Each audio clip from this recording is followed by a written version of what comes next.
Всички знаем Minecraft Fall Damage. Всеки път, когато паднем от високо, ни взима кръв. Днешното видео го промених, като добавих мод, в който Fall Damage взима 2 пъти повече сърца. Надявам се клипа да ви хареса и приятно гледане. Така, хора, вече сме в света. За това предизвикателство ще трябва да изпълним някои цели, които да направим. Преди това искам само да кажа, че този мод е много жесток, защото не е само 2 пъти по-голям демидж. Буквално, ако направя ето така, умираш. Така че това го прави доста по-трудно, но трудните неща са хубави, така че няма проблем.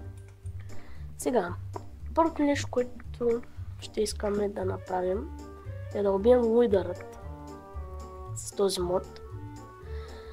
Второто нещо, което искаме да направим, е да намерим диаманти, докато използваме този мод. И третото нещо, което искаме да направим, е да изиграем един дуел срещу Никчо Final Boss. Така че, това са трите неща, които искаме да случат.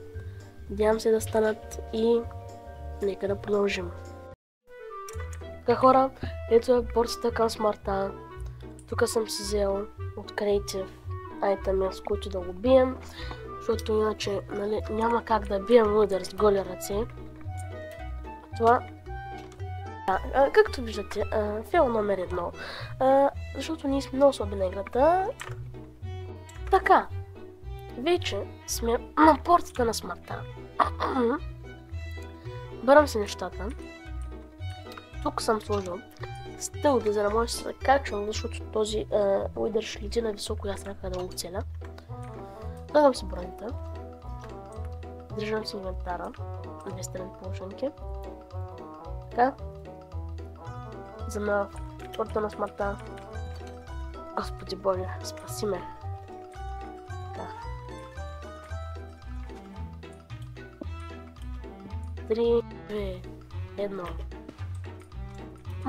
Мамка ти тъпа.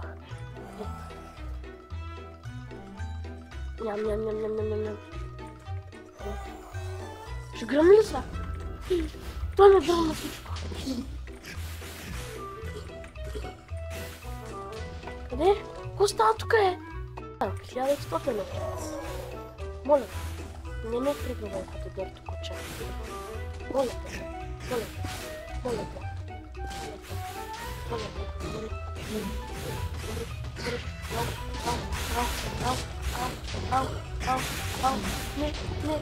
Не съм рък, полеца. Yes! Давай.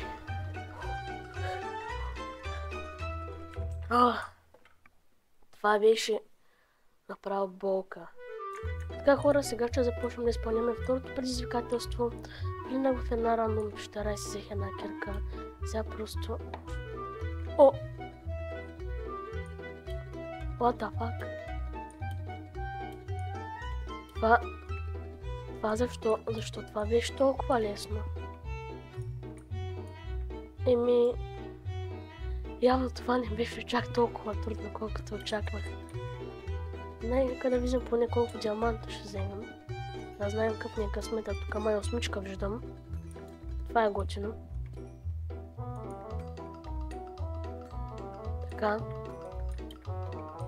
И тук. Още ли има надолу, Бах ти късмета, човек. 14 диаманта веднага.